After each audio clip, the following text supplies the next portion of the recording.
Hey, what's going on, guys? So out of absolutely fucking nowhere, Tottenham Hotspur have agreed a £25 million deal to bring in Mali midfielder Bissouma from Brighton and Hove Albion. There wasn't so much as a whisper on social media up until 12 hours ago, so the transfer committee have done a great job to keep their cards close to their chest. Perhaps losing out on Luis Diaz in the 11th hour to Liverpool played its part in ensuring there were no leaks prior to completing the transfer.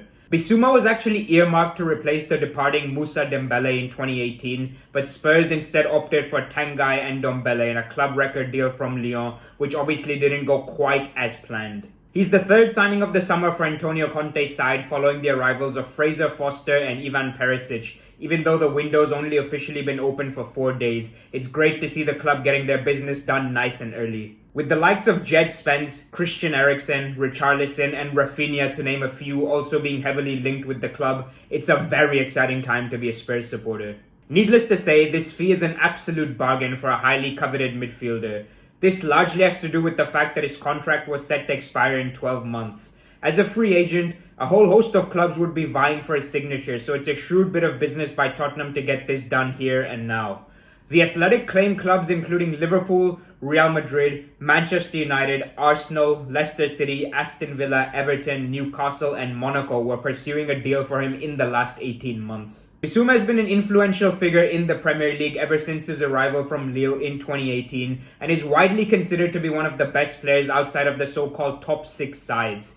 In terms of his style of play, he's combative, technically adept and full of energy. He's usually tasked with breaking up play, recycling possession and providing the link between defense and attack. As showcased by this heat map, this man is all over the fucking place, and I mean that in the nicest possible way. By covering this much ground with the physicality and understanding of the game that he possesses, opposition midfielders view him as an absolute nightmare to play against.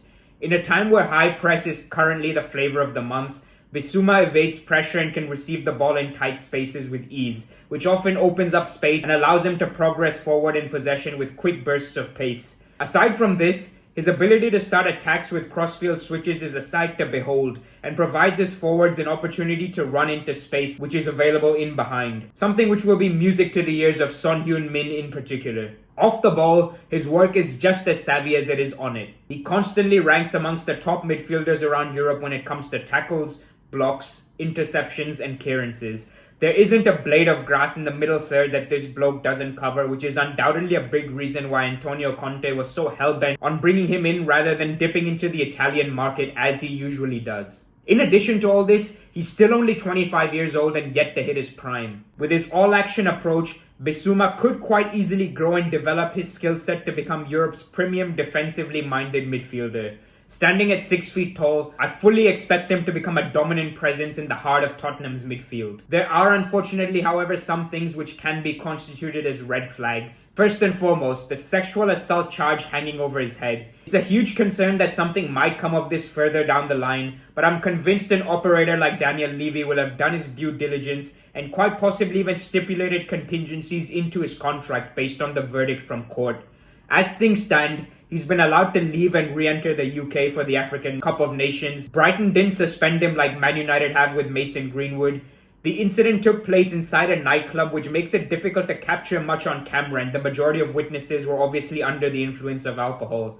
Taking all of this into account, it's looking good from his perspective, and he's obviously innocent until proven guilty, but an element of risk continues to exist without a shadow of a doubt. He's also been banned for driving in the UK on 2 separate occasions related to speeding offences in 2019 and 2021.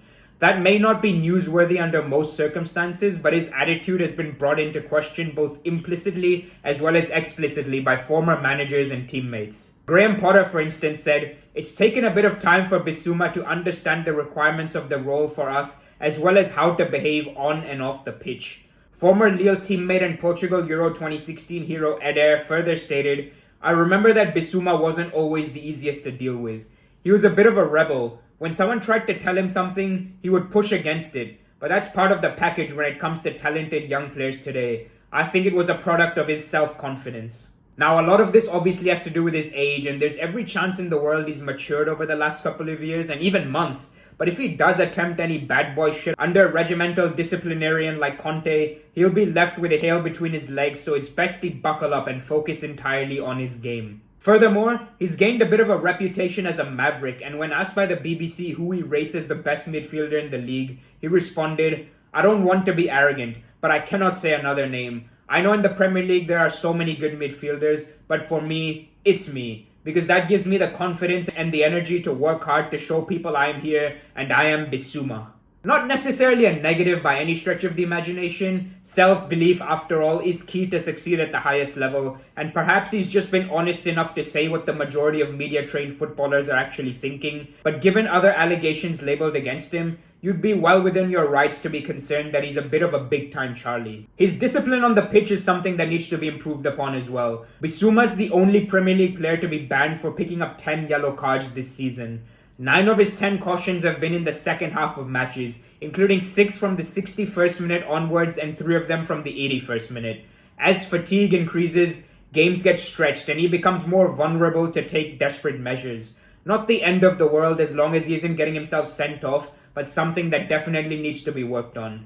Guys like Fernandinho were street smart in the way they went about making tactical fouls without getting booked, and he'll need to learn the dark arts to avoid becoming a victim of increasingly unpredictable refereeing decisions. I mean, they are well and truly bordering on close to impossible to understand. I've been watching this sport for 20 years and I swear I don't even know half the rules at the minute. It's like they're making it up as they go along. All in all, however, this is a massive signing and a huge statement of intent from Tottenham. Man management appears to be the key to ensuring this lad fulfills his true potential and makes a name for himself in the history books. Something which Conte and his coaching staff will back themselves to do. With quality options that have a tireless work rate in Bentancur and Højbjerg, as well as a sprinkling of stardust up top in Kane and Son, opposition managers will have their work cut out big time in terms of getting the better of a tactical mastermind like Conte.